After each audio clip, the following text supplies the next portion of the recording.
Hello everyone, welcome to my channel home science let's crack it. 25 तक हमने part 1 में question solve करा दिया था। अब इसके बाद हम 26 से क्वेश्चन सॉल्व कराने जा रहे हैं। जैसा कि आप लोग जानते ही हो, ये हम टीजीटी पेपर डिस्कस कर रहे हैं। तो चलिए फिर फटाफट हम इसके आगे का क्वेश्चन डिस्कस कर लेते हैं।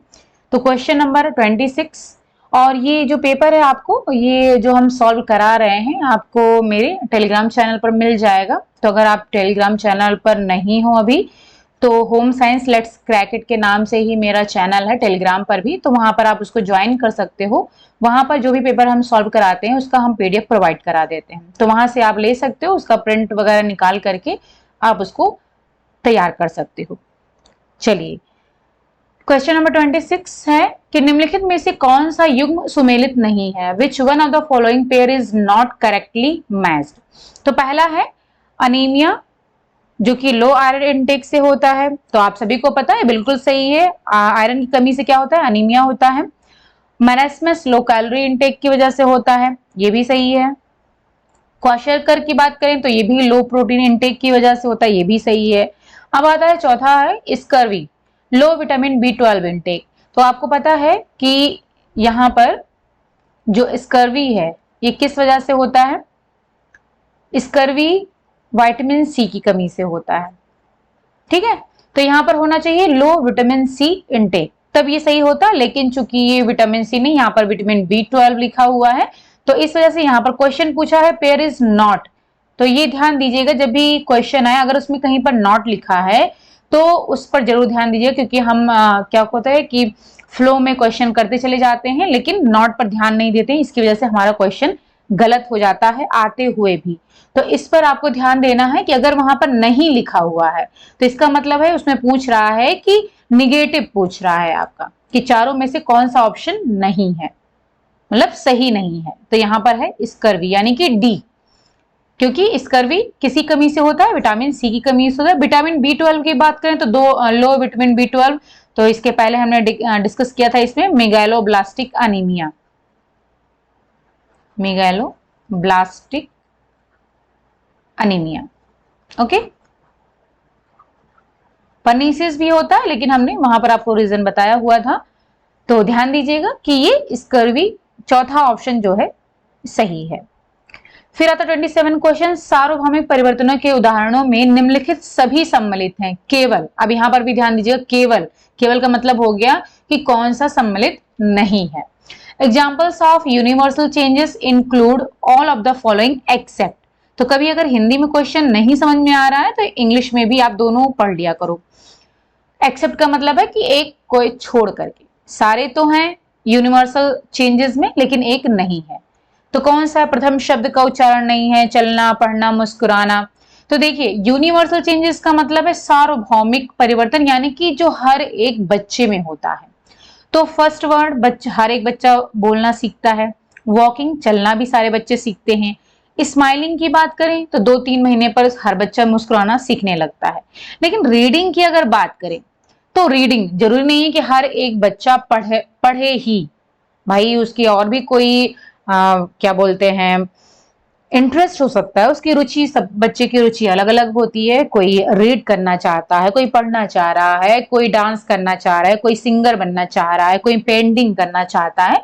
तो सबके अलग अलग इंटरेस्ट होते हैं, तो जरूरी नहीं है कि हर एक बच्चा रीडिंग ही करे। तो इसी वजह से यहाँ पर ये क्वेश्चन सही होगा। पूछा है ना एक्सेप्ट, ओके। तो ये यूनिवर्सल चेंजेस में नहीं आता है, जबकि ये तीनों हर एक बच्चे में होता है। फिर है 28 नंबर क्वेश्चन कि निम्नलिखित कारकों में से कौन व्यक्ति की आधारीय चयापचयिक दर यानी कि BMR को प्रभावित नहीं करता? विच of the following factors does not influence BMR in a person? BMR का मतलब है बेसल मेटाबॉलिक रेट, जिसको कि हिंदी में हम कहते हैं आधारीय चयापचयिक दर। Age, physical activity, activity of thyroid gland, या फिर हाइट। तो देखिए, कौन सा जो है इसमें पूछा गया है, कौन सा फैक्टर है जो कि BMR को प्रभावित नहीं करता है? तो एज भी प्रभावित करता है, क्योंकि जैसे जैसे हमारी एज बढ़ती जाती है चयापचयिक दर हमारी कम होती जाती है। चयापचयिक दर का मतलब ये है, आधारीय चयापचयिक दर का मतलब ये है कि जो हमारे शरीर में चयापचय यानी कि मेटाबॉलिक प्रोसेस हो रही, जैसे कार्बोहाइड्रेट, प्रोटीन, फैट, ये सब जो है, तो जो चयापचय मेटाबॉलिक प्रोसेस होती है उसी प्रोसेस के दौरान इनका डाइजेशन होता है, एब्जॉर्प्शन होता है और हमारे बॉडी में ये यूटिलाइज होते हैं। ठीक है, अगर मेटाबॉलिक प्रोसेस सही तरीके से नहीं होगा तब हमारे शरीर में दिक्कतें आने लगती हैं। जैसे आपको पता होगा डायबिटीज में क्या होता है, जो मेटाबॉलिक प्रोसेस होती है वही जो है डिस्टर्ब हो जाती है। इसी वजह से मेटाबॉलिक डायबिटीज की प्रॉब्लम हो जाती है, क्योंकि एनर्जी यानी कि जो ग्लूकोज होता है उसका एब्जॉर्प्शन सही से नहीं हो पाता है। ठीक है, तो अब एज जैसे जैसे बढ़ती चली जाती है हमारी, वैसे क्या होता है कि हमारी जो फिजिकल एक्टिविटी है, शारीरिक क्रिया है, वो कम होती चली जाती है। तो इस वजह से जो है हमारा बीएमआर भी क्या होता है, कम हो जाता है। एज के साथ हम बात करें तो फिजिकल एक्टिविटी अगर हमारी कम हो गई तो हमारा जो बीएमआर उस तब भी कम होगा। ठीक है, तो एज भी प्रभावित कर रहा है, फिजिकल एक्टिविटी भी प्रभावित कर रही है, और जो एक्टिविटी ऑफ थायराइड ग्लैंड है इसकी भी एक्टिविटी बीएमआर को प्रभावित करती है। बट अगर हम हाइट की बात करें तो हाइट नहीं प्रभावित करता है। ठीक है, क्योंकि हाइट हमारी कम हो ज्यादा हो उससे हमारे मेटाबॉलिक प्रोसेस पर, यानी कि जो हमारा चयापचयी दर है हमारे शरीर के अंदर, जो पोषक तत्वों के पाचन की क्रिया है, ठीक है, उस पर कोई प्रभाव नहीं पड़ता है हाइट का। ओके, ये तीनों ही प्रभावित करते हैं। ठीक है, अब यहां पर अगर आपने देखा होगा एक चीज, तो हर ज्यादातर क्वेश्चन जो अभी तक हमने पढ़े हैं सब में नॉट लिख करके आया हुआ है, यानी कि एक को छोड़ करके। ठीक है, तो ये जरूर ध्यान दीजिएगा क्योंकि इस टाइप के क्वेश्चन अब बहुत ज्यादा आने लगे हैं। 29 क्वेश्चन है, डैश आवश्यक है कैल्शियम एवं फास्फोरस के उपयोग एवं धारण के लिए। Dash is essential for utilization and retention of calcium and phosphorus, vitamin A, C, D या फिर के। तो कैल्शियम और फास्फोरस के उपयोग और धारण के लिए कौन से विटामिन की जरूरत है? विटामिन डी की। कैल्शियम का लिंक किससे होता है? विटामिन डी का। यानी कि अगर आप विटामिन डी नहीं लेते हो, कैल्शियम आप कितना भी लो, फास्फोरस आप कितना भी लो, लेकिन अगर आपके अंदर विटामिन डी की कमी है तो फिर कैल्शियम और फास्फोरस का यूटिलाइजेशन और रिटेंशन आपकी बॉडी में नहीं हो पाएगा। यूटिलाइजेशन का मतलब है यानी कि आपकी बॉडी में जहां भी कैल्शियम की जरूरत है उसको नहीं मिल पाएगा, और ना ही वो रिटेंशन का मतलब है कि वो रहना, जहां पर कैल्शियम की जरूरत है वो वहां पर उस काम के लिए उसको नहीं मिल पाएगा। तो अगर विटामिन डी की कमी है तो ऐसे ही अगर आयरन की अगर हम यूटिलाइजेशन और रिटेंशन की बात करें तो फिर विटामिन सी की जरूरत होती है आयरन के लिए। ठीक है, ये मिनरल है, कैल्शियम फास्फोरस मिनरल है, इसके लिए विटामिन डी की जरूरत होती है, और आयरन भी मिनरल है, इसके लिए विटामिन सी की जरूरत होती है। अब आते हैं 30 क्वेश्चन पर। Flash cards are appropriate for, किसके लिए उपयुक्त हैं? सामाजिक विज्ञापन के लिए, घटना के प्रचार के लिए, प्रक्रिया या चरणों को समझाने के लिए, या फिर कार्यक्रम की जानकारी देने के लिए। तो यहाँ पर 4 ऑप्शन दिए गए हैं। ठीक है, तो फ्लैश कार्ड ये जो जरूरी है, किसके लिए जरूरी है? प्रक्रिया या चरणों को समझाने के लिए, एक्सप्लेनिंग अ प्रोसेस और स्टेप्स। ठीक है, ये फ्लैश कार्ड हम आपको पिक्चर के थ्रू समझा चुके हैं, तो हम यहाँ पर दोबारा नहीं समझा रहे हैं। आप अगर इसको समझना चाहते हो तो पुराने जो वीडियोस हैं इसके पहले हमने अपलोड किए हुए हैं, वहां पर आप देख सकते हो। वहां पर फ्लैश कार्ड हमने आपको पिक्चर के थ्रू समझाया हुआ है। ठीक है, आपको समझ में आ जाएगा कि ये प्रोसेस और स्टेप को एक्सप्लेन करता है। फिर है 31 क्वेश्चन कि एक अच्छा प्रबंधक है जो निरंतर निरीक्षण करता है, उत्तरदायित्वों को दूसरों को सौंपता है, कर्मचारियों के कार्यों में हस्तक्षेप करता है या फिर भर्त्सना करता है। A good manager is one who constantly supervises, delegates responsibility, interferes with work of employees या फिर reprimands। तो देखिए, एक जो अच्छा मैनेजर या फिर प्रबंधक है वो क्या करेगा? लगातार निरीक्षण करेगा। ठीक है, कॉन्स्टेंटली सुपरवाइज करेगा, ना कि वो उत्तरदायित्वों को दूसरों को सौंपेगा, और ना ही वो हस्तक्षेप करेगा, और ना ही किसी की भर्त्सना करेगा। ठीक है, तो ये ऑप्शन बिल्कुल सही है, कॉन्स्टेंटली सुपरवाइजेस। फिर आता है 32 क्वेश्चन कि enzyme required for digestion of fat, वसा के पाचन के लिए कौन सा आवश्यक एंजाइम है? रेनिन, अमाइलेज, लाइपेज या फिर पेप्सिन। ओके, तो फैट के लिए पूछा जा रहा है, वसा के पाचन के लिए, तो वसा के पाचन के लिए आपको कौन सा है? लाइपेज। ठीक है, ये वसा के पाचन के लिए जरूरी होता है। अब यहां पर अगर हम पेप्सिन की बात करें तो ये प्रोटीन के लिए होता है, प्रोटीन के पाचन के लिए पेप्सिन एंजाइम की जरूरत पड़ती है। एमाइलेज की बात करें तो ये कार्बोहाइड्रेट के पाचन के लिए जरूरी होता है। ठीक है, अब यहां पर रेनिन आ गया। अगर हम रेनिन की बात करें तो ये भी प्रोटीन के लिए जरूरी होता है, लेकिन ये पर्टिकुलर प्रोटीन के लिए जरूरी होता है। कौन सी? केसीन प्रोटीन, जो कि कहां पाई जाती है? दूध में। ओके, तो दूध में केसीन प्रोटीन होता है और उसके लिए जो है रेनिन की जरूरत पड़ती है, जो कि केसीन प्रोटीन को डाइजेस्ट करने में यानी कि पचाने में मदद करता है। तो स्पेशली आप कह सकते हो ये बच्चों के लिए इंपॉर्टेंट होता है। ठीक है, अब केसीन ये क्या करता है? रेनिन क्या करता है? केसीन प्रोटीन पर काम करता है। केसीन को किसमें चेंज कर देता है? पैरा केसीन में। ओके, फिर पैरा केसीन पर जो पैराकेसिन क्या है? अभी भी वो पूरी तरीके डाइजेस्ट नहीं होता है, तो पैराकेसिन पर फिर पेप्सिन काम करता है और फिर इसको मेटाप्रोटीन, प्रोटियोजेस, पेप्टोन में तोड़ देता है, तब जाकर कहीं प्रोटीन का पाचन होता है। इस वजह से जो पेप्सिन है ये क्या करता है? ये पैराकेसिन पर भी काम करता है लेकिन अन्य प्रोटीन पर भी काम करता है, लेकिन रेनिन सिर्फ और सिर्फ केसीन प्रोटीन पर काम करता है। अब आते हैं 33 क्वेश्चन पर। गिलफोर्ड के मॉडल के अनुसार मानव बुद्धि को विभाजित किया जा सकता है। According to Guilford's model, human intelligence can be broken into किसमें? 60 फैक्टर, 120, 180, 220। तो यहाँ पर बता दें कि जो इसका राइट आंसर था माध्यमिक की तरफ से यानी यूपीएससी एसएसबी की तरफ से जो इसका आंसर था वो तो दिया गया था 120 फैक्टर। ठीक है, लेकिन जो इसका राइट आंसर है वो है 180। ओके, 120 पहले की बात हम कर सकते हैं क्योंकि जो पहले गिलफोर्ड का मॉडल था उसमें कई बार चेंज हुआ है। पहले 120 से कम था, उसके बाद में 120 फैक्टर में ये डिवाइड हुआ, उसके बाद में 120 फैक्टर, यानी कि रिसेंट में अगर हम बात करें तो गिलफोर्ड के मॉडल में 180 फैक्टर हैं। ठीक है, 120 नहीं होने चाहिए, लेकिन चूंकि जो माध्यमिक की तरफ से आंसर की आई थी उसमें 120 फैक्टर सही दिया गया था, लेकिन राइट आंसर 180 फैक्टर है। मैं यहां पर आपको दिखा भी देती हूं, ये आप देख सकते हो गिलफोर्ड का मॉडल है। ठीक है, अब यहां पर देखिए इन्होंने 3 चीजें बताई थी, कंटेंट, एक मिनट, ठीक है, कंटेंट, प्रोडक्ट और ऑपरेशन। ठीक है, अब कंटेंट में यहां पर visual, auditory, symbolic, semantic, behavioural, 1 2 3 4 5 ये हो गए। ओके, प्रोडक्ट में units, classes, relations, system, transformation और इम्प्लीकेशंस, 6 ये हो गए आपके टोटल।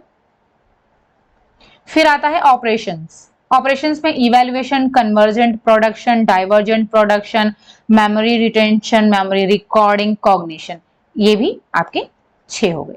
तो टोटल 6 और 6 और ये 5। अगर आप इसको इंटू करोगे 5 इंटू 6 इंटू 6 तो कितना हो जाएगा?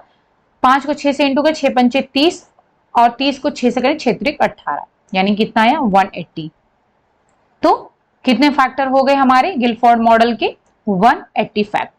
ओके, तो अब जो अगर रिसेंट में क्वेश्चन ये आता है 180 फैक्टर अगर दिया गया है तो आप उसी पर टिक करिएगा क्योंकि 120 पहले था लेकिन प्रेजेंट में 180 फैक्टर इन्होंने बताया है और ऐड किया है।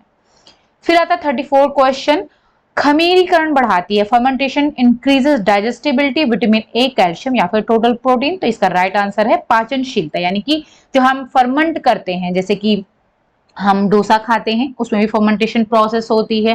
ठीक है, और बोले तो हम छोला भटूरा खाते हैं उसमें भी फर्मेंटेशन प्रोसेस होती है। ठीक है, खमीरीकरण होता है। तो ये क्या करता है? ये डाइजेस्टिबिलिटी को बढ़ाता है। दही है उसमें भी खमीरीकरण होता है, तो ये डाइजेस्टिबिलिटी यानी कि पाचनशीलता को बढ़ाता है। इसी वजह से हम जो है खाद्य पदार्थों को फर्मेंट करते हैं। फिर है 35 क्वेश्चन, बालकों के घर छोड़ने एवं आत्मनिर्भर होने के बाद प्रारंभ होने वाली पारिवारिक जीवन चक्र की अवस्था है। The stage of family life cycle begins after the children leave home and become self dependent is स्थापत्य काल, पुनर्व्यवस्था काल, प्रक्षेपण काल या फिर अवकाश प्राप्ति काल। ओके, तो इसका जो राइट आंसर हम बता दें 35 क्वेश्चन का, वो है रिकवरी पीरियड यानी कि पुनर्व्यवस्था काल। इसमें आई थिंक आप कंफ्यूज होंगे कि जो stage of family life cycle है उसमें रिकवरी पीरियड कैसे होगा। ठीक है, अब यहाँ पर ध्यान दीजिए क्वेश्चन क्या पूछ रहा है, बालकों के घर छोड़ने एवं आत्मनिर्भर होने के बाद प्रारंभ होने वाली पारिवारिक जीवन चक्र की अवस्था। तो यहाँ पर मैं इसको थोड़ा सा एक्सप्लेन कर देती हूँ, इंग्लिश में है लेकिन मैं आपको हिंदी में बता देती हूँ। देखिए, फैमिली लाइफ साइकिल स्टेजेस की बात है, तो जो फैमिली लाइफ साइकिल की बात करें तो फैमिली कैसे स्टार्ट होती है? ठीक है। ये स्टार्ट होती है कैसे, विद टू यंग पर्सन, दो लोगों के, दो यंग पर्सन व्यक्तियों के साथ शुरू होती है। Grows normally into a larger group of different ages, फिर ये आगे फैमिली और बढ़ती है, अलग अलग एज ग्रुप के लोग आते हैं उस ग्रुप में, फिर eventually returns to a small group of two older person. यानी कि दो लोग होते हैं, दो व्यक्ति, यानी कि एक लड़का और एक लड़की, दोनों यंग हैं, दोनों की शादी होती है, उनके बच्चे होते हैं, फिर बच्चों के बच्चे होते हैं, तो लार्ज ग्रुप बन जाता है डिफरेंट एजेस का। ठीक है। उसके बाद में धीरे धीरे क्या होते हैं, बच्चे घर छोड़ करके चले जाते हैं, सेटल हो जाते हैं, उनकी अपनी फैमिली हो जाती है, जॉब करने लगते हैं, तो फाइनल लास्ट में फिर वही दो यंग पर्सन बचते हैं जो कि स्टार्टिंग में थे, यानी कि वो अब ओल्ड हो चुके हैं। ओके, तो यह ऐसे तरीके से फैमिली स्टार्ट होती है। अब यहाँ पर family life cycle divide into 3 major stage, 3 major stage होती है इसकी, आप सभी जानते हो, बिगिनिंग फैमिली, दूसरी एक्सपैंडिंग और तीसरी कॉन्ट्रैक्टिंग फैमिली। ठीक है। अब इस तीनों जो मेजर स्टेज है इसको बैगलो, इनका नाम ध्यान रखिएगा, पूछा जा सकता है कि किसने इनको सब मतलब 8 स्टेज में बांटा है। बैगलो ने फिर इसको क्लासिफाई किया 3 मेजर स्टेजेस को इनटू 8 सब स्टेजेस, यानी कि इन 3 मेजर स्टेज को 8 सब स्टेज में डिवाइड किया है। ठीक है, चलिए देख लेते हैं। यहां हम पहला है बिगिनिंग स्टेज, इस स्टेज को बोलते हैं एस्टैब्लिशमेंट ऑफ द फैमिली, यानी कि जब फैमिली का स्थापत्य काल। ठीक है, यानी कि उसकी स्थापना, एस्टैब्लिशमेंट का क्या नाम मतलब है हिंदी में, वो स्थापना बोलते हैं, यानी जब फैमिली स्टार्ट होती है। It begins with the marriage of 2 adults and it continues until the first child is born, यानी कि 2 लोगों के शादी करने से स्टार्ट होती है और कब तक चलती है, जब पहला बच्चा का जन्म हो जाता है। ठीक है, तो ये हो गया बिगिनिंग स्टेज। हम यहाँ बहुत डिटेल में नहीं जा रहे हैं, बस आपको जो इंपॉर्टेंट चीजें हैं वही डिस्कस कर रहे हैं। अब दूसरा स्टेज आ गया expanding family, this stage covers a longer period than first and third. तो ये ध्यान दीजिएगा, जो दूसरा स्टेज होता है एक्सपैंडिंग फैमिली, ये सबसे लंबा होता है, longer period than first and third, यानी कि जो पहला और तीसरा पीरियड है हमारा बिगिनिंग स्टेज है और तीसरा कॉन्ट्रैक्टिंग स्टेज है, इन पहले और तीसरे दोनों ही स्टेजेस से सबसे ज्यादा लंबा पीरियड होता है एक्सपैंडिंग फैमिली। ठीक है। अब ये it starts with the birth of first child, यानी कि जो पहला स्टेज था वहां पर 2 एडल्ट की शादी होती है और पहला बच्चा हुआ, वहां पर वो एंड हो गया। अब ये कहां से स्टार्ट होगा, वही पहले बच्चे के जन्म से, and includes a number of sub stage इसके अंदर आएंगे, and lastly end with the last child leaving the home to settle down his family, यानी कि जो लास्ट बच्चा है घर का, वो घर को छोड़ देगा अपनी फैमिली को सेटल करने के लिए। तो ये यहां पर खत्म होता है। ठीक है। अब इसके देखिए सब स्टेज हम देख लेते हैं। तो सब स्टेज में पहला जो आता है child bearing and preschool stage आ जाता है, ये पहला सब स्टेज होता है। ठीक है। दूसरा एलिमेंट्री स्कूल होता है, elementary school period will start with the first baby reaching 4 years. अब यहां पर जो प्री स्कूल है, child bearing play school, during this the parents need to make adjustment the relation each other baby, there will be okay। चलिए elementary school पर आते हैं। ठीक है, वो प्री स्कूल पर खत्म हो गया सब स्टेज पहला। ठीक है, अब एलिमेंट्री स्कूल, यानी कि इसमें क्या होगा, will start with the first baby reaching 4 years, यानी जब पहला बच्चा 4 साल का होगा तब जो है एलिमेंट्री स्कूल पीरियड स्टार्ट होता है, और कब खत्म होता है, last up to the last child attaining 12 years of age, यानी कि जब जो लास्ट बच्चा होगा जब वो 12 साल का हो जाएगा तब जो है एलिमेंट्री स्कूल का पीरियड जो है वो खत्म हो जाएगा। और स्टार्ट कब होगा, जब पहला बच्चा 4 साल का हो जाएगा, क्योंकि परिवार में क्या होते हैं, 1 बच्चे 2 बच्चे 3 बच्चे होते हैं। ठीक है, तो उसी बेसिस पर यहाँ पर कहा गया। इसकी तीसरी सब स्टेज है एक्सपेंडिंग की, high school and college. Okay, यानी कि जो अभी एलिमेंट्री स्कूल था वो 12 साल पर खत्म हुआ, अब ये कब से स्टार्ट होगा, high school period, it is the time when children are between 12 to 18 years of age, that is teenage period, यानी कि जब बच्चा टीनेज में पहुंच जाता है तो हाई स्कूल और कॉलेज स्टार्ट हो जाता है, यानी कि 12 से 18 साल का जब होगा तो ये स्टार्ट हो जाता है। ठीक है, ये हो गया। Parents' assistance is also needed to the children to settle down in profession and also by marriage at the end of education, यानी कि जो पेरेंट्स की सहायता होती है, बच्चों को जरूरत पड़ती है, उनकी नीड होती है बच्चों को उनको अपने प्रोफेशन में यानी कि जॉब में सेटल होने के लिए, और साथ साथ में उनकी also bye marriage at the end of education, और जब उनकी एजुकेशन खत्म होती है यानी जब उनका कॉलेज खत्म होता है तो उसके बाद में उनकी शादी के लिए भी पेरेंट्स की जरूरत पड़ती है। ठीक है, अब आता है तीसरा stage, contracting stage. This stage has 3 सब स्टेज, इसमें 3 सब स्टेज है। Launching period during which children leave home, यानी कि जब बच्चा घर छोड़ देता है। दूसरा है फाइनेंशियल रिकवरी पीरियड, और तीसरा है पीरियड ऑफ रिटायरमेंट। अब जो लॉन्चिंग पीरियड है उसको ओकेशनल एडजस्टमेंट भी कहते हैं। ठीक है, यहां देखिएगा, the launching period starts when the first child completes its education and takes up an employment and last up to the last child becoming financially independent. यानी कि लॉन्चिंग पीरियड तब स्टार्ट हो जाता है जब पहला बच्चा अपनी एजुकेशन कंप्लीट कर लेता है और एम्प्लॉयमेंट में यानी कि जॉब ले लेता है वो, और ये कब खत्म होता है, जब लास्ट जो बच्चा होता है वो फाइनेंशियली यानी आर्थिक रूप से इंडिपेंडेंट, आत्मनिर्भर हो जाता है। ठीक है, तो इसको कहते हैं लॉन्चिंग पीरियड, या फिर हम ओकेशनल एडजस्टमेंट भी कह सकते हैं। अब इसमें parents will have the new role at as grandparents in this sub stage, क्योंकि अब बच्चा, उसकी शादी होगी, उनके बच्चे हो जाएंगे, तो वो क्या होंगे, ग्रैंड पेरेंट्स यानी दादा दादी बन जाते हैं। ओके, तो ये कॉन्ट्रैक्टिंग स्टेज का पहला स्टेज है, सब स्टेज। दूसरा फाइनेंशियल रिकवरी होता है once the children are settled, जब बच्चा आत्मनिर्भर हो जाता है, सेटल हो जाता है, सेल्फ सफिशिएंट हो जाता है। The period of financial recovery starts for the parents, यानी कि अब पेरेंट्स के लिए फाइनेंशियल रिकवरी स्टार्ट हो जाती है। फाइनेंशियल रिकवरी का मतलब है पहले उन्होंने खर्चा किया अपने बच्चों पर, उनको पढ़ाया लिखाया, जॉब दिलाया, अब क्या होगा, अब बच्चे जो है कमाएंगे और जो है पेरेंट्स की देखभाल करते हैं। ठीक है, तो यहाँ पर फाइनेंशियल रिकवरी स्टार्ट हो जाती है। This stage also calls for social and occasional adjustment as a pre retirement planning. Okay, फिर आता है तीसरा इसका सब स्टेज है retirement. The period of retirement is the last stage of family life cycle, ये लास्ट स्टेज होता है retirement का। This is the stage when the person employed will retire from his occupation, यानी कि जब जो parents हैं वो अपने ऑक्यूपेशन से रिटायर हो जाते हैं and starts living at home, और घर पर रहना स्टार्ट कर देते हैं, यानी कि जब वो ओल्ड हो जाते हैं।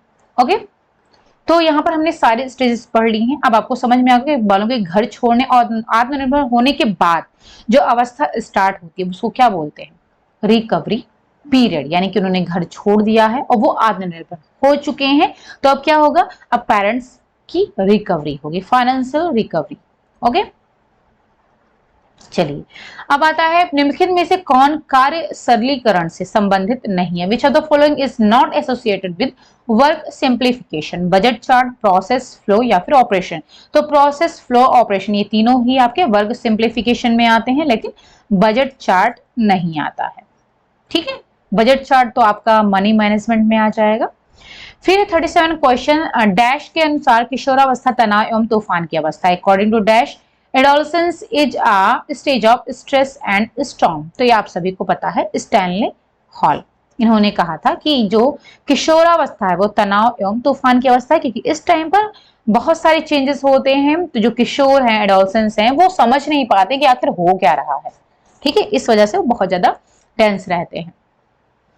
प्याजे के संज्ञानात्मक विकास की प्रथम अवस्था है, फर्स्ट स्टेज ऑफ प्याजे cognitive development is preoperational, concrete operational, sensory motor या फिर फॉर्मल ऑपरेशन। ठीक है, तो पहला स्टेज पूछा गया है प्याजे के संज्ञानात्मक विकास का, तो पहली अवस्था है संवेदी पेशीय अवस्था, सेंसरी मोटर स्टेज, जो कि आपकी 0 से लेकर 2 साल तक की होती है।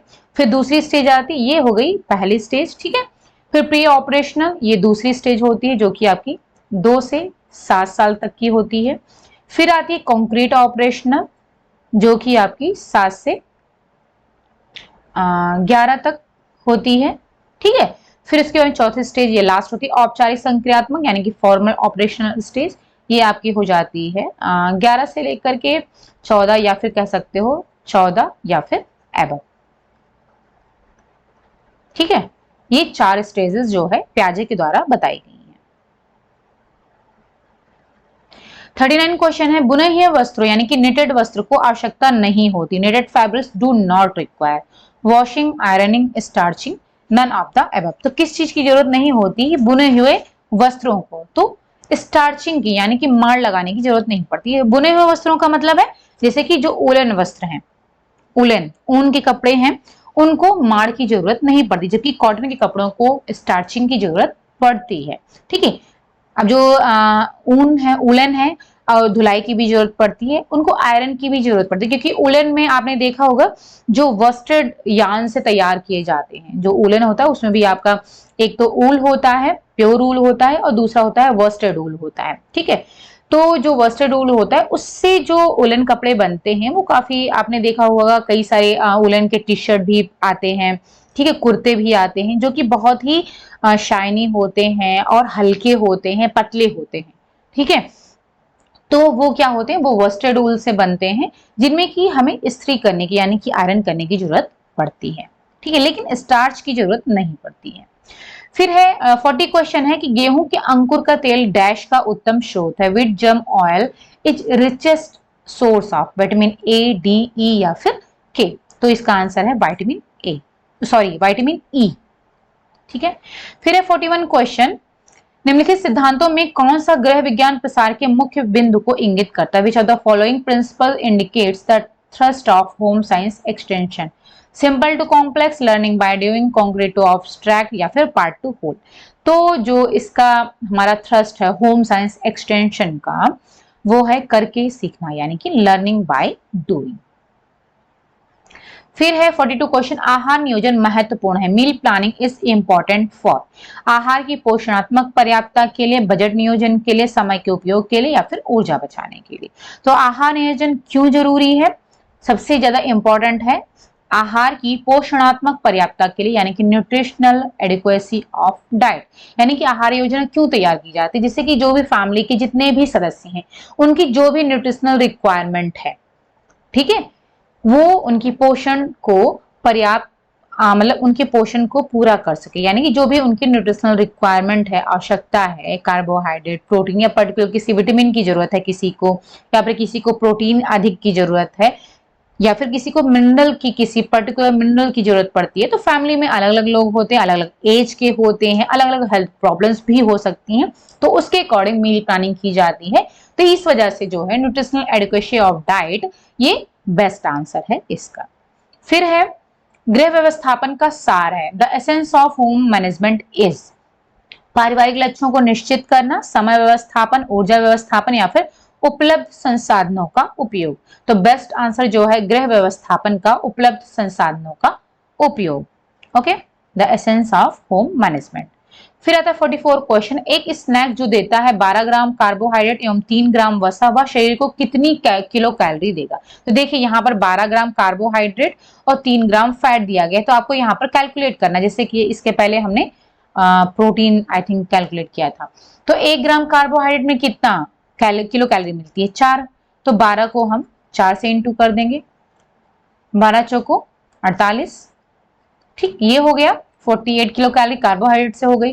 3 ग्राम फैट की बात है तो 1 ग्राम फैट से 9 किलो कैलोरी मिलती है, तो 3 को हम 9 से इंटू कर देंगे, तो 3 को 9 से इंटू करेंगे 27 आ जाएगा। अब इसको हम प्लस कर लेंगे, 8 7 15 हो गया, एक आया है 4 2 6 1 7, यानी कि 75 किलो कैलोरी टोटल होगी। तो यहाँ पर आंसर हो जाएगा 75 किलो कैलोरी। तो इस तरीके से अगर मान लीजिए पूछता है तो आपको ये पता होना चाहिए कि 1 ग्राम कार्बोहाइड्रेट से 4 किलो कैलोरी मिलती है, 1 ग्राम फैट से 9 किलो कैलोरी मिलती है और 1 ग्राम प्रोटीन से 4 किलो कैलोरी मिलती है। तो आप आसानी से कैलकुलेट कर लोगे। फिर है 45 क्वेश्चन, दबाने, मोड़ने एवं सिकुड़ने के पश्चात पुनः अपने आकार को प्राप्त करने की रेशे की योग्यता है, the ability of a fibre to return to shape after compression, bending and creasing, flexibility, resiliency, tenacity या फिर डेंसिटी। तो इसका जो आंसर है वो है आपका रेजिलियंसी यानी कि प्रत्यास्थता। ठीक है, प्रत्यास्थता का मतलब है कि जब भी आप मान लीजिए किसी भी फाइबर को, किसी भी रेशे को दबाते हो, मोड़ते हो, सिकोड़ते हो, उसके बाद में आप उसको छोड़ते हो तो वो पुनः अपने शेप में, पहले वाले शेप में पुनः आ जाता है, तो उसको बोलते हैं रेजिलियंसी। जैसे कि आपके ऊन में होता है, सिल्क में होता है, सबसे ज्यादा अगर हम बात करें तो ऊन में पाया जाता है, जबकि कॉटन में, जितने भी आपके कॉटन है, लिनन है, जूट है, इसमें नहीं होता है, लेकिन सिल्क में पाया जाता है, यानी कि रेशम के रेशे में होता है, रेजिलेंसी होता है, ऊल में भी होता है, और जितने भी आपका सिंथेटिक फाइबर है, मानवकृत मैनमेड फाइबर्स है, उसमें भी पर्याप्त मात्रा में पाई जाती है। ओके, फिर है बालक के अपने पालनकर्ता से संबंध मुख्य निर्धारक माना जाता है बालक की संज्ञानात्मक विकास का, वृद्धि एवं विकास का, स्वभाव या फिर संज्ञानात्मक एवं संवेगात्मक विकास का। A child's relationship with his caregivers is thought to be a major determinant of the child's cognitive growth and development, temperament या फिर cognitive and emotional development। तो इसका जो आंसर होगा वो है संज्ञानात्मक एवं संवेगात्मक, यानी कि बालक के जो अपने पालनकर्ता से संबंध मुख्य निर्धारक माना जाता है बालक के, यानी कि बच्चे का जो अपने पालनकर्ता जो उसको पाल रहा है, उसकी केयर कर रहा है, तो उससे जो उसका संबंध होता है तो वो ये डिसाइड करता है कि बच्चे का जो कॉग्निटिव डेवलपमेंट है, जो उसका इमोशनल डेवलपमेंट है, वो कैसा होगा। ठीक है, फिर आता है क्वेश्चन 47, कीड़ों तथा फफूंदी से निम्नलिखित में से कौन सबसे कम प्रभावित होता है? Which of the following is least affected by mildew and moth? कौन प्रभावित होता है? वानस्पतिक तंतु, पुनर्निर्मित सेल्यूलोज तंतु, जांतव रेशे या फिर संश्लिष्ट तंतु? लीस्ट पूछा है, लिस्ट का मतलब है सबसे कम प्रभावित होता है। तो देखिए वानस्पतिक रेशे का मतलब है जैसे कि उसमें आपका आ गया कॉटन, सूती कपड़े हो गए, तो वानस्पतिक हैं, सूती, लिनन, जितने भी वेजिटेबल फाइबर्स हैं तो वो प्रभावित होते हैं। ठीक है, रीजनरेटेड सेल्यूलोज फाइबर हैं, तो सेल्यूलोज वेजिटेबल फाइबर्स का मतलब है जिसमें जो कि सेल्यूलोज से बने होते हैं, और जो पुनर्निर्मित सेल्यूलोज है उसमें भी सेल्यूलोज आ गया तो भी प्रभावित होंगे। एनिमल फाइबर्स भी प्रभावित होते हैं, लेकिन अगर हम सिंथेटिक की बात करें यानी कि संश्लिष्ट तंतु की बात करें तो ये प्रभावित नहीं होते हैं। ओके, सबसे कम प्रभावित होते हैं। 48 क्वेश्चन है, सूची 1 और 2 को यहां पर मिलाना है। देखिए अब यहां पर अंडा है, अंडा, दूध, गेहूं, मांस, और यहाँ पर क्या दिया गया है, ये प्रोटीन के नाम दिए गए हैं। अंडे में कौन सी प्रोटीन पाई जाती है? वो है एवाइडिन। ठीक है, दूध में कौन सा पाया जाता है? केसिन, जस्ट अभी हमने पढ़ा है। गेहूं में ग्लूटेन प्रोटीन पाया जाता है, और मांस में कोलाजन प्रोटीन पाया जाता है। तो यहाँ पर जो इसका आंसर होगा तो हम मिला लेते हैं, अंडा यानी कि पहले में आ जाएगा आपका दूसरा, पहले में दूसरा। देखिए इसमें ये भी नहीं होगा, ये भी नहीं होगा, ये भी नहीं होगा, कौन सा होगा? बी, क्योंकि पहला ही देखिए ऑप्शन मिल गया। तो यहाँ पर देखिए जो यहाँ पर मैच ऑफ द फॉलोइंग आते हैं तो उसमें अगर मान लीजिए आपको सारे अगर ऑप्शन नहीं आ रहे, उसमें से 2 या 3 भी अगर आपको आ रहा है तो आप आसानी से उसको सही कर सकते हो। जैसे यहीं पर यहाँ पर पहले से ही सही हो गया, अंडे में एवाइडिन पाया जाता है तो यहाँ दूसरा है और किसी में नहीं है, तो यानी ये सही हो गया।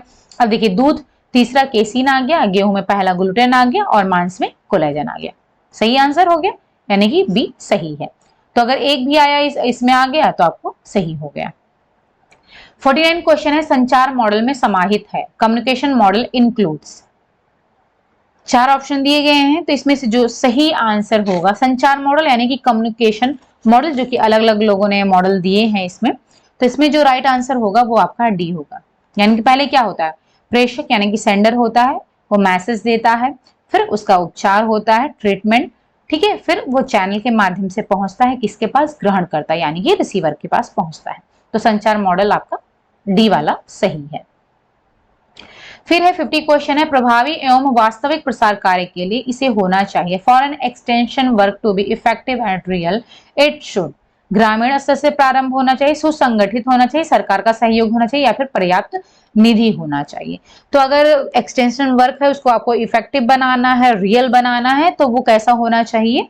वो आपका गांव के स्तर पर स्टार्ट होना चाहिए, यानी कि ग्रामीण स्तर से प्रारंभ होना चाहिए, तभी वो रियल होगा और इफेक्टिव होगा। ओके, चलिए फिर आता है 51 क्वेश्चन है कि प्रौढ़ शिक्षा कार्यक्रम केंद्रित है, एडल्ट एजुकेशन प्रोग्राम फोकस किस पर फोकस करता है? साक्षरता पर, संवर्धन पर, आर्थिक क्रियाओं हेतु कौशल विकास पर, या फिर इन सभी पर? तो इसमें आपका आ जाएगा ऑन लिटरेसी, यानी जो राइट आंसर है वो है साक्षरता पर। जो प्रौढ़ शिक्षा यानी कि जो एडल्ट एजुकेशन प्रोग्राम है वो आपकी लिटरेसी यानी कि साक्षरता पर फोकस करता है। ठीक है, फिर है 52 क्वेश्चन है कि बालक का विकास है, development of the child is, वातावरण एवं अधिगम का परिणाम है, वंशानुक्रम एवं वातावरण का परिणाम है, वंशानुक्रम एवं अधिगम का परिणाम है, या फिर इनमें से कोई नहीं। तो डेवलपमेंट ऑफ द चाइल्ड जो है किसका परिणाम है? तो ये है हेरिडिटरी एंड इन्वायरमेंट का, यानी कि वंशानुक्रम एवं वातावरण का परिणाम है। अब कैसे है? देखिए, बालक का जो विकास होता है, हेरिडिटी का मतलब है कि जो कि उसे अपने वंश से जो भी गुण उसको मिलते हैं, ठीक है, यानी कि जो आनुवंशिक होते हैं, जिसको हम हेरिडिटी बोलते हैं इंग्लिश में। आनुवंशिक का मतलब है जो कि उसे अपने मम्मी पापा, अपने पेरेंट्स से जो उसको गुण मिलते हैं। अब जब जैसे मान लीजिए कोई बच्चा है, अगर उसके पेरेंट्स जो हैं, मान लीजिए माँ या पिता, उसमें से माता पिता में से कोई भी बहुत अच्छा सिंगर है, ठीक है, सिंगिंग बहुत अच्छा कर लेता है। अब उसका जो बच्चा है, उसको भी, उसके अंदर भी सिंगिंग की क्वालिटी है, मतलब वो क्वालिटी उसको अपने पेरेंट्स से मिली हुई है। लेकिन अगर उसको सिंगिंग का इन्वायरमेंट ही ना मिले, यानी कि बच्चे को सिंगिंग के लिए भेजा ही ना जाए, उसको प्रैक्टिस ही ना कराई जाए, ना ही उसको सिंगिंग की क्लास कराई जाए, ना ही उसको प्रैक्टिस कराई जाए, घर में ऐसा वातावरण ही ना हो सिंगिंग का, तो क्या होगा? जो उसका टैलेंट है सिंगिंग का, वो दबा का दबा रह जाएगा, यानी कि वो इम्प्रूव नहीं होगा।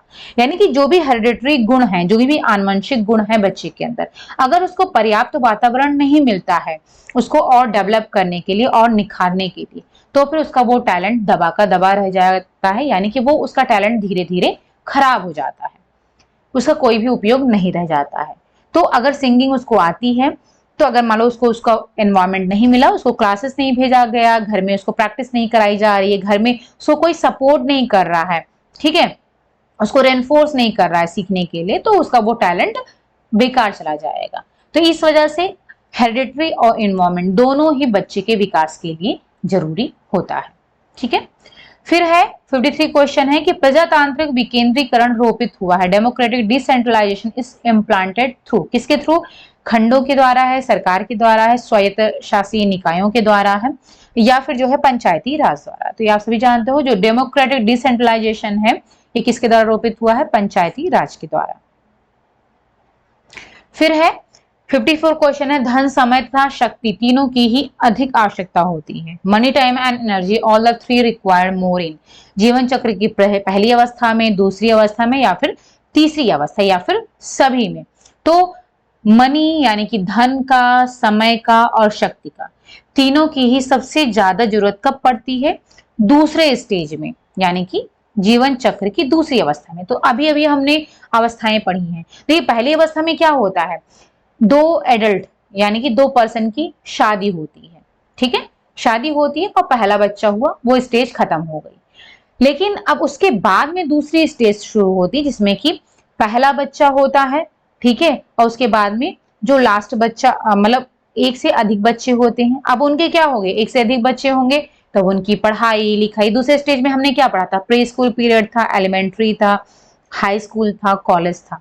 तो उसमें क्या होता है? बच्चे पढ़ते हैं, उनकी एजुकेशन, उनकी मैरिज, ये सारी चीजें होती हैं। उनके एजुकेशन पर बहुत ज्यादा खर्चा होता है, उस पर भी धन की जरूरत भी पड़ती है, समय की भी जरूरत पड़ती है, शक्ति की भी जरूरत पड़ती है। बच्चे जो है एडोलसेंट एज में पहुंच जाते हैं, ठीक है।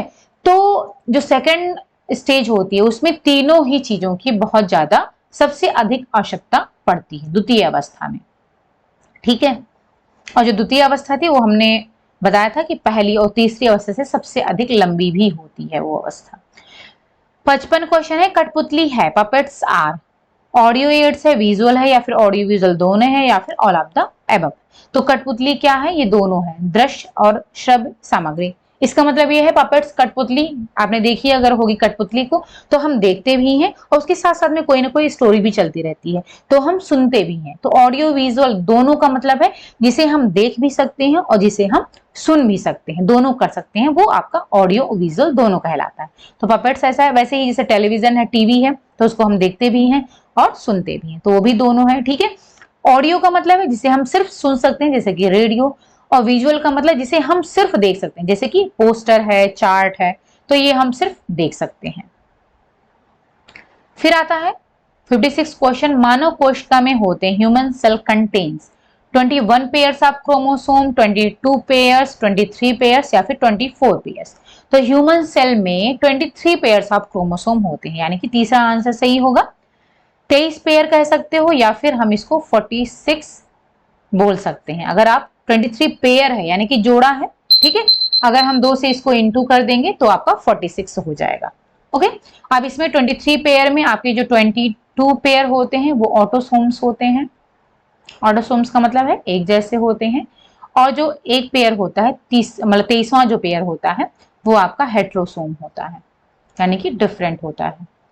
हेट्रोसोम्स का मतलब है जिसमें कि एक्स और वाई दोनों होते हैं, यानी कि वाई आ जाता है। और यही जो आपका एक हेट्रोसोम जो सिंगल है हेट्रोसोम, यही डिसाइड करता है कि जो बच्चा होगा वो लड़का होगा या फिर लड़की होगी, क्योंकि जो वाई है वही डिसाइड करता है लड़का और लड़की। फिर आता है 57 क्वेश्चन है।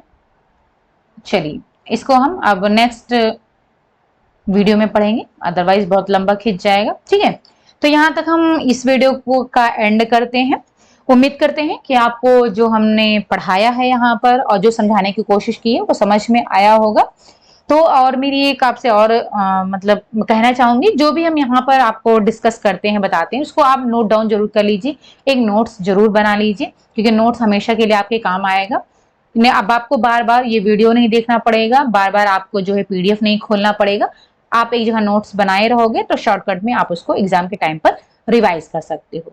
ओके, चलिए फिर अगर आपको ये वीडियो पसंद आया हो तो इसे लाइक जरूर कर दीजिएगा अगर पसंद आया है, और अगर नए हैं तो सब्सक्राइब जरूर कर लीजिए और बेल आइकॉन पर क्लिक कर दीजिएगा जिससे कि आपको सारे नोटिफिकेशन मिलते रहें। ओके, मिलते हैं फिर नेक्स्ट वीडियो में। Thank you so much and bye bye, take care.